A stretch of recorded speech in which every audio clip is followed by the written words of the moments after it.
So at this juncture, I want to call Mr. Barry Reel. Oh, he says yes, it's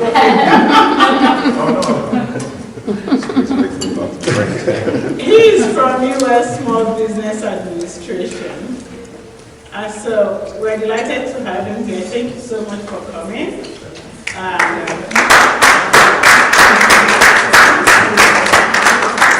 So we have a lot of women here, actually, probably very few of us who are not in business, or maybe we're all budding entrepreneurs. We want to start something. So this is the right guy to talk to. So he's going to talk to us, but he's also sitting in the back. He can answer any questions about so many things. So I'm going to let him talk first because I do have questions I can ask him. Let's try to make this interactive so we can get something out of this. Thank you, Mr. Reel. You're very welcome. And I'd like to thank Black Pumps, and I'd like to thank you so much for inviting me. I really want to thank you for putting me on after such a great speaker. And then having everyone eat. So everybody's going to go here and then there. So as I see you nod off, then I'll know it's time for me to cut it off. My name is Barry Reel. I'm with the U.S. Small Business Administration. We are a federal agency, and our job is to help stimulate the economy through assistance, growth, and development of small business. You may wonder, well, what is a small business? You'd be surprised. All the way up to $15 million in revenue, we still consider that a small business. And if it's manufacturing or construction, we can take that up even higher. What we do is very simple. Because you are not, or you may be, but most of you are not what we call generational entrepreneurs. In other words, your great-great-great-grandfather started a business, and then your great-great-grandmother grew up in that business, and then they then sent your grandfather to college for that business, come back. I hope they didn't, well, I won't make any political speeches. Government. And then, of course, you yourself getting involved, going to college, coming back to help develop and grow that business. Most of you haven't done that. So what you do is you're very good at what you do, but you may not know anything about running a business. That's where we come in. We do that through 3 C's: access to counseling, access to capital, and access to contracts. I'm going to talk briefly about those, then I'll be in the back, and I can speak to each and every one of you about your particular situation. But contracts, 3 C's.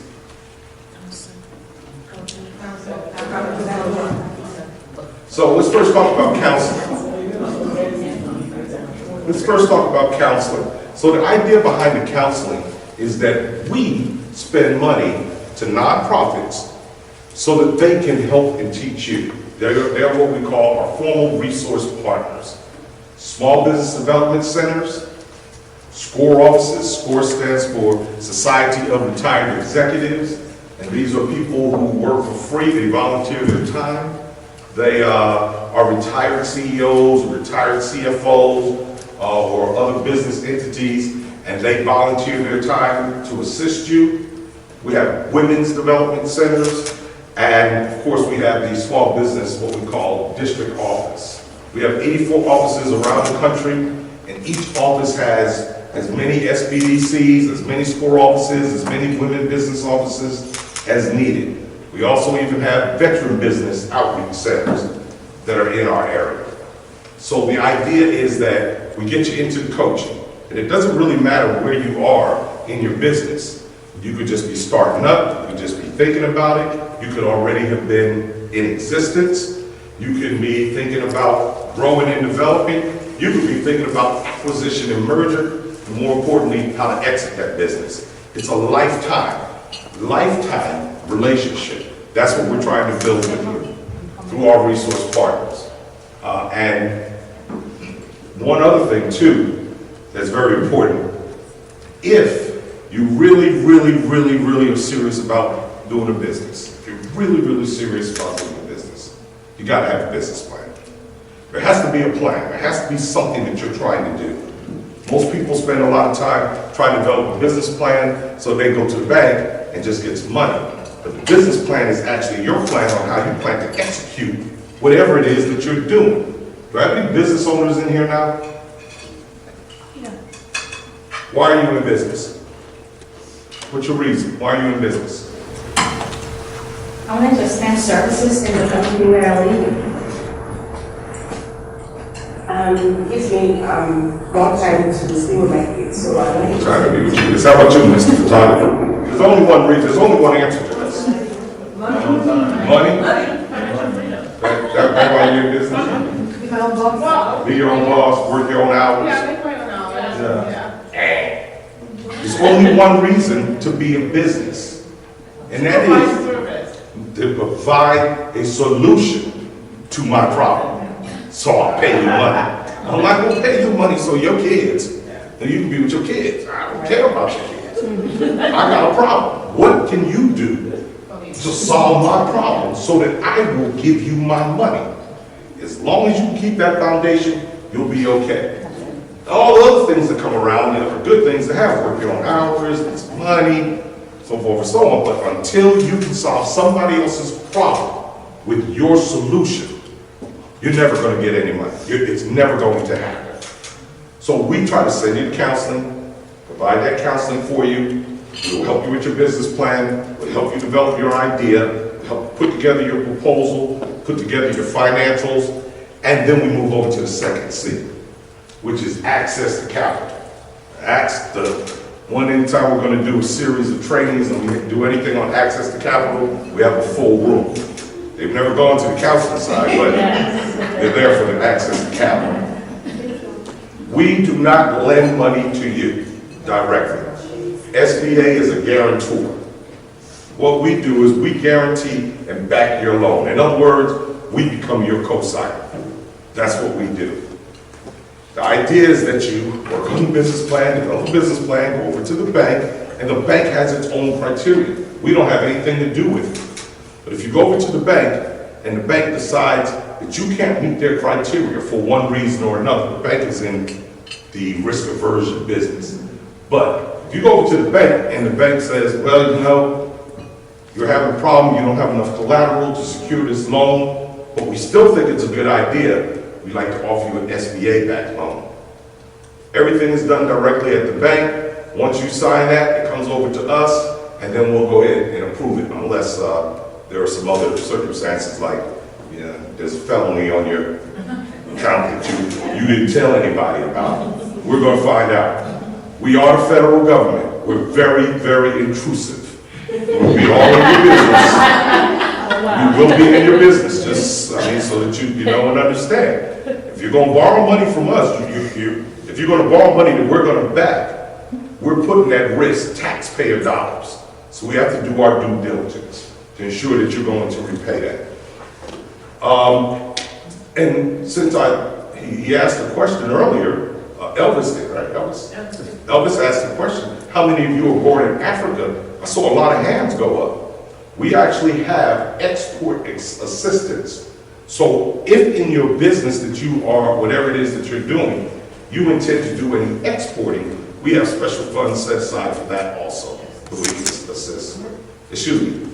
We have special co-signing abilities for you. There are no grants for you to start your business. We grant to nonprofit organizations to assist you in doing your business.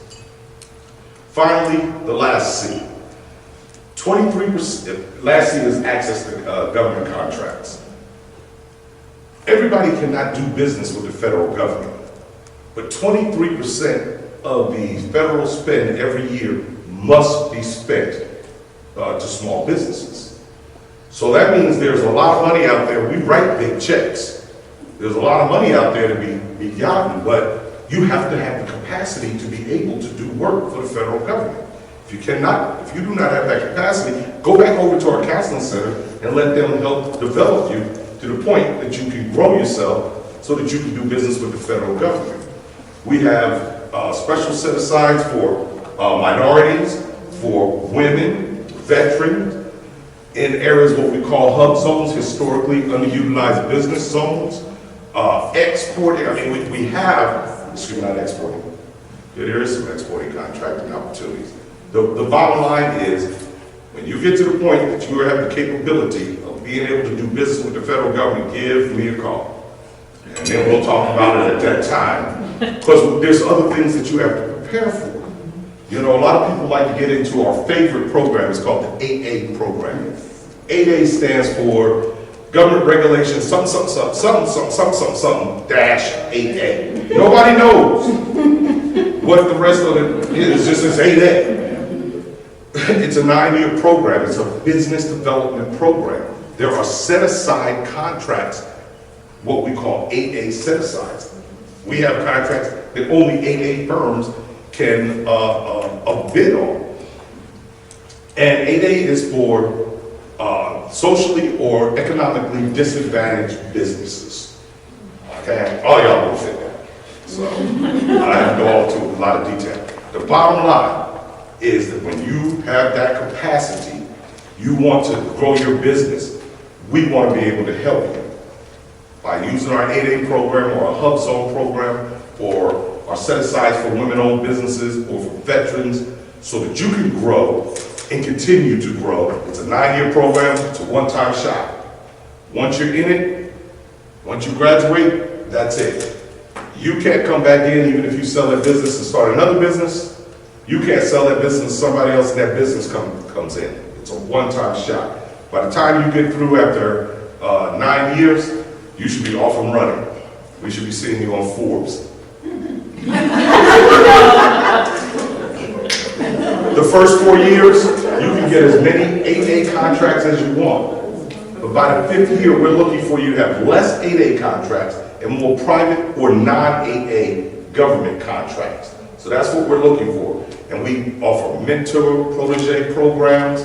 We offer training throughout every month that is just for 8A firms. So those are the 3 C's. Now there also is a D. I just want to throw this out here because no one ever talks about it. But the D is disaster recovery. Not sure if you're even familiar. This is the only program that we have that we actually physically lend money. The disaster program is that if the president, the governor, or SBA administrator declares there is an emergency somewhere, we activate our disaster recovery. So all up and down that coast, when we just had the big hurricane, we had all that was declared disaster areas, so we have disaster relief issues going on all over there. Our funds are at very low interest for very long term, and the idea is to get either your business or your residents back up to speed. So that's after your insurance is paid. If you didn't have any insurance, which is not a good idea, but the difference, we can lend money to bring you back so we can get you back in business, continue to grow you, continue to get you to the point, because we want to write those big checks for you. Again, I will be in the back, finally, sipping on my coffee. Can I ask you a few questions? Absolutely. Before you go. So you talked about the 8A. How long do you have to be in business for you to apply to the 8A? 2 years. Did everyone hear a question? Yes. Okay. 2 years. Any other questions?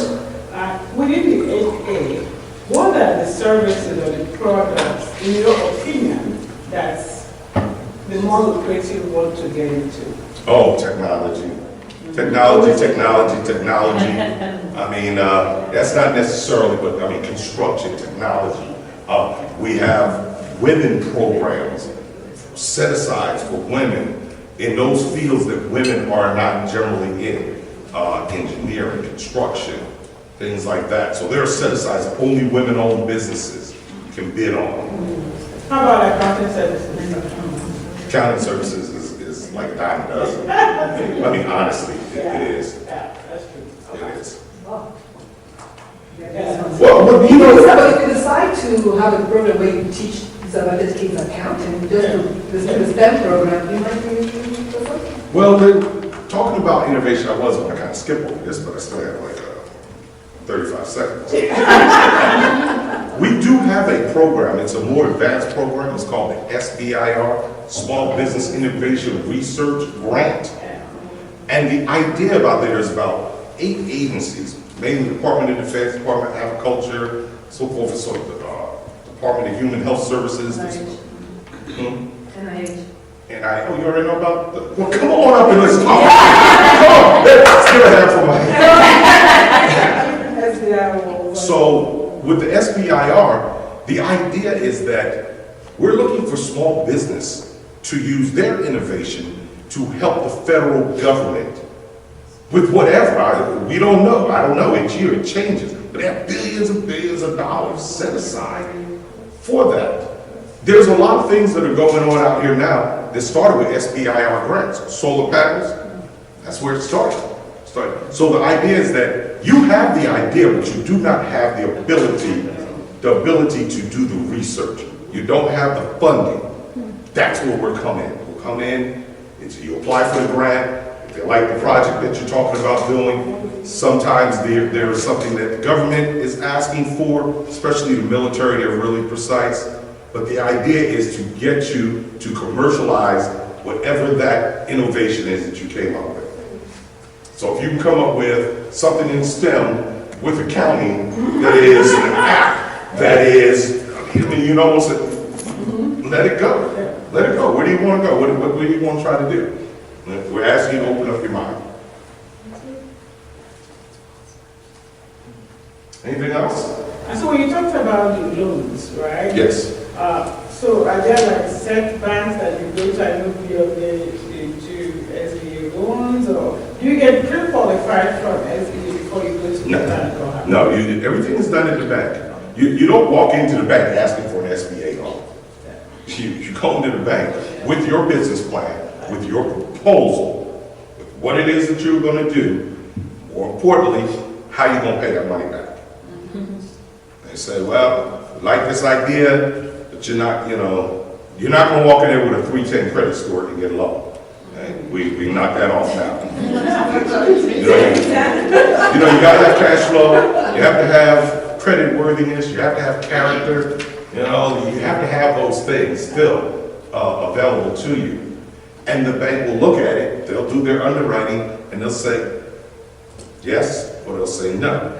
Or they'll say no, but we'll do it if SBA will back it.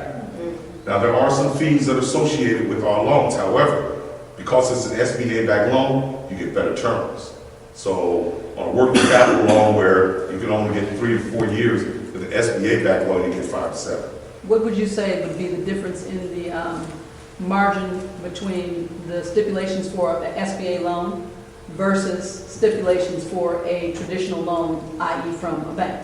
Risk. A standard loan. Risk. No, I'm saying the guidelines of what's necessary. Like, you talk about credit. So, like, in other words, you already know that, if you've got a 300 score, keep stepping. But what would be a range, like, what would be the stipulations? 685 right now is a credit score.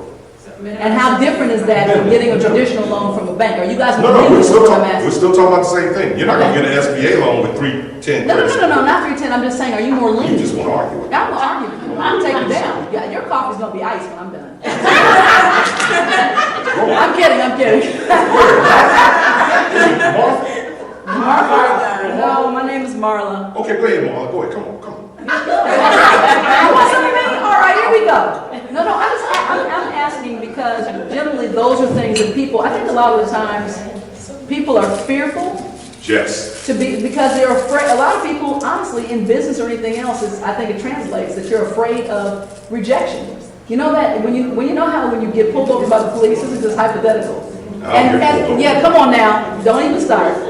But if a police is behind you, and even if everything is in order, your first brain says, "Is everything in order?" Yeah. Correct. So you have that anxiety about applying for a loan, going to get a house, starting a business. There is an anxiety there. So I was just wondering if you could speak to the disparity or the difference between what an SBA guideline would be versus going through the traditional routes, or are they the same?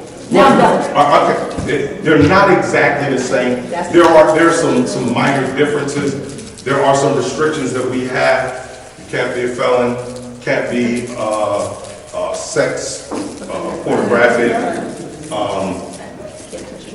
There was one other that, it can't be speculation. In other words, where you go out and purchase a house, renovate it, and then rent it. You can't use SBA funds for that. For flipping, yeah. But for just about almost anything else, if it's a legitimate business, you can do it. You can't do it for weed.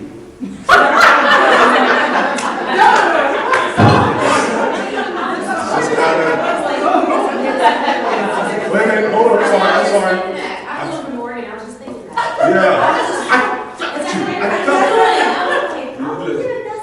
Yeah, you can't do it for marijuana because marijuana is still a federal Right. illegal. No, but in some states, It's still a federal. I mean, fire it up now if you want to. I'm just saying. It's a federal. Although the state may say that it can be used for medicinal or for recreational. Federally, that law has not changed. So you cannot use federal dollars for any illegal activity. That's kind of how that kind of falls under. I've had to say that a lot. Okay. Yes, you answered my question, thank you. I did? You did. Thank you, my coffee's coming. It's kind of starting to get a little rowdy, so I think y'all have heard enough from me. I will be back in the back.